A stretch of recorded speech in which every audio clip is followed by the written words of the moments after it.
From the lush green lands to the cascading waterfalls, wonders of the world, the oldest habitat of territories on earth, rich cultural heritage, a continent of 1.1 billion people, second largest and most populous, a continent pregnant with possibilities, home to 30% of Earth's mineral resources, 50% of its people under 25 years. Africa, the land of the great. Our spirit resilient. Our enterprise profitable. Our future inspiring.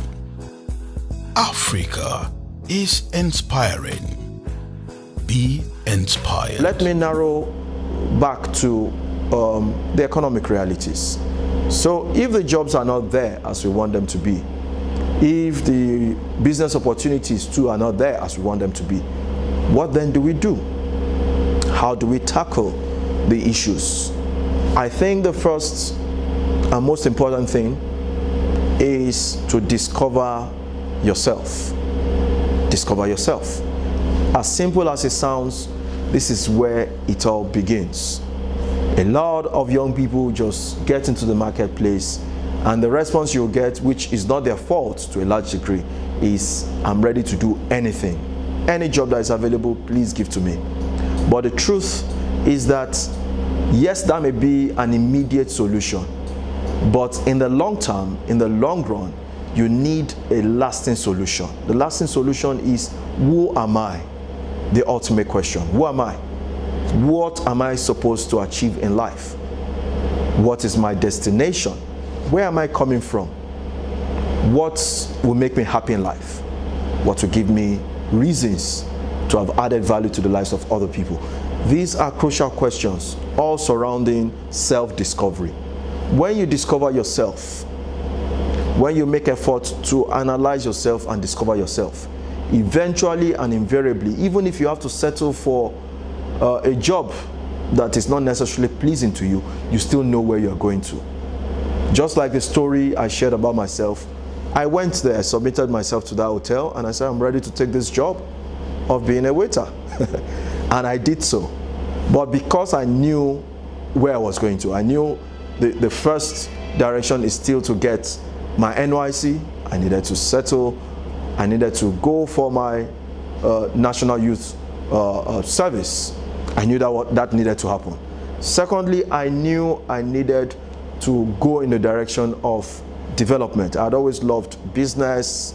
I'd always loved to impact in the area of business. I'd always loved to impact in the area of organizational development, and so on and so forth. So I said to myself, let me do this for the time being. Let me get something to get by in life.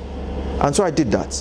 One of the reasons I took that job was to even position myself in a place where I could follow up, precisely Abuja, to follow up with the NYC, so that the fourth time I wouldn't miss my NYC. So I did that deliberately for that purpose, not that I saw a career in being a waiter. And so it was important for me, and I stood by that. And eventually, 3 months, I was out of the place. I was able to get my mobilization happen eventually, which was the NYC mobilization, and I was out of that field. But I never had regrets for going through that part.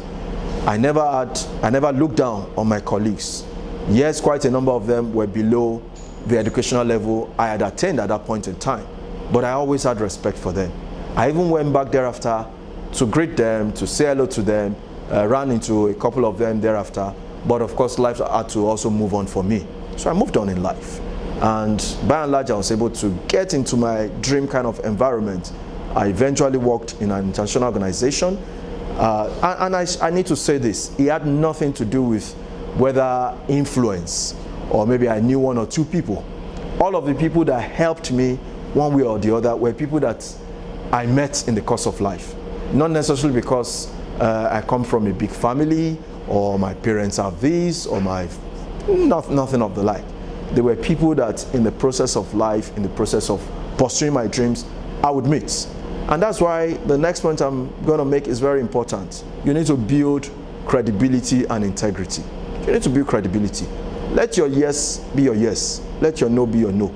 Let people who have met you 5 years ago, 10 years ago, meet you again today and be able to say, yes, how are you today? What do you do? How do we connect? And so on and so forth. If people who knew you way back are finding it difficult to relate with you, or find it difficult to even introduce themselves to you, then you should ask yourself crucial questions. You should start doing a proper check. Now, it's not too late for you to build credibility. It's something we all need to build from time to time. A young lady met me recently, added me, requested friendship recently on Facebook, and I added her on. And I never, because I had lots of requests, I never looked in that direction.